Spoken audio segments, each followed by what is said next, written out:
guys, and welcome back to the channel once again. So guys, today we are looking at a powerful conversation with Dr. Joy DeGruy, an author and scholar who has spent years studying the history and experience of Black America. The discussion goes beyond what we normally learn in school. It looks at historical trauma, identity, education, and the way the past can continue to affect people today.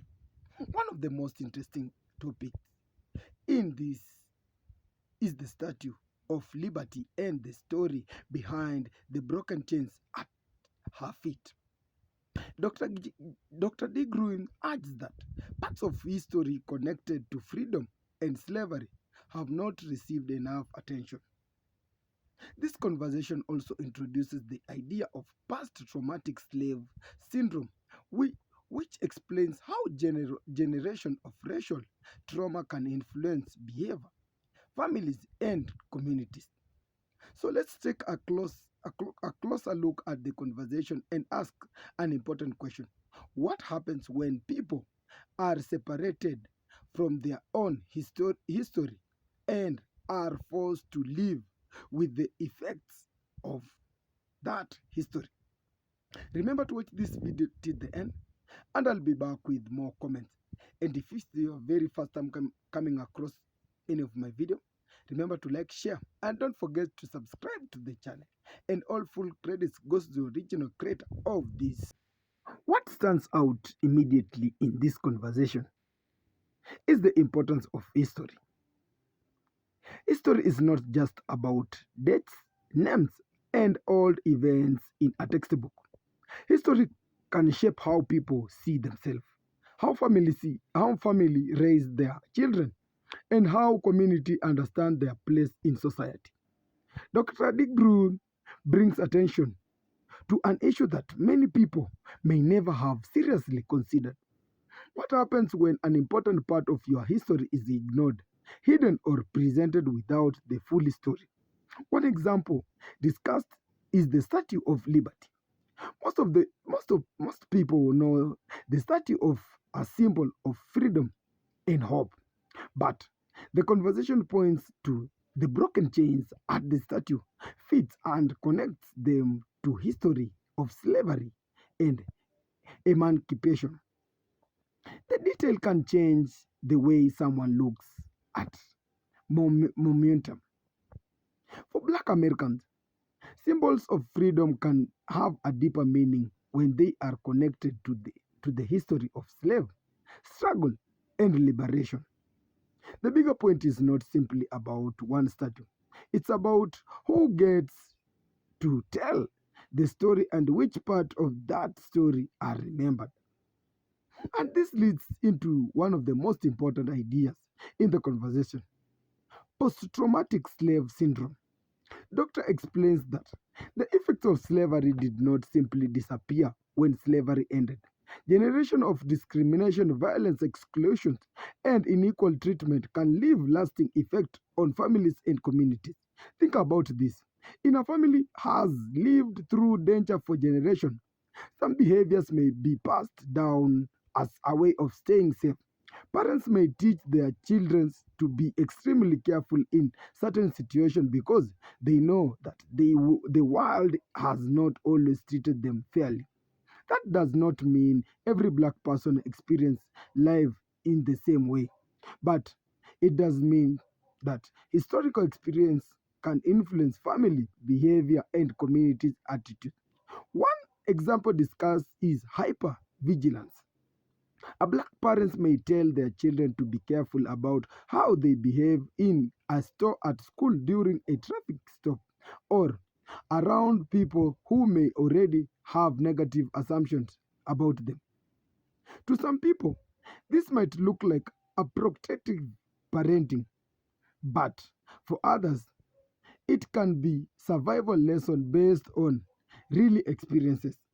And this is where conversation becomes especially important. If a society looks at the behavior without understanding the history behind it, we may misunderstand the problem. Instead of asking, why these people behaving like this way. We should sometimes ask what experiences taught them to behave like this. The discussion also talks about education. Schools are supposed to be places where children learn and develop confidence. But what happens when children constantly see their history presented as something negative, or when important part of their history are left out? A child needs to know that their people have a history that includes much more than slavery and suffering. There are stories of scientists, inventors, leaders, artists, entrepreneurs, freedom fighters, scholars, athletics, and communities that built and achieved remarkable things despite anonymous obstacles. When children see themselves representing in history, it can strengthen their sense of identity. At the same time, teachers must be able to teach difficult history honestly without turning history into an attack on today's children. That balance is extremely important. Learning about slavery, racism, colonialism, and discrimination should not be about making one group of children feel guilty for the action of people who lived generation ago. It should be about understanding what happened, why it happened, and how those events shaped the world we lived in today. And perhaps the biggest message from this conversation is the importance of owning your own story. If people control your history, they can also influence your how you see yourself. That is why learning, researching, asking questions, and listening to different perspectives matter. Nobody should be afraid of history's truth. The truth may be uncomfortable, but understanding it gives people an opportunity to learn from the past instead of repeating it. Doctor message ultimately challenges viewers to look deeper. Don't just accept the version of history that you were given. Ask questions. Look at the evidence. Listen to different voices. And most important, understand that history is connected to identity. For Black American, reclaiming history does not mean rejecting anyone else. It means making sure they own their own experiences, achievements, struggles, and contribution are fully recognized. Because when people understand where they come from, they can have a stronger understanding of where they are going. And that may be one of the most powerful lessons from this entire conversation. So, guys, thank you so much for your time. Thank you for watching. And to my returning viewers, thank you for always coming back for your love and support. I've never taken it for granted. So, guys, if it is the very first time coming across on any of my video, remember to like, share, and don't forget to subscribe, and put on the notification button for the next discussion like this one. So, guys, thank you so much. Till next time, God bless. One love.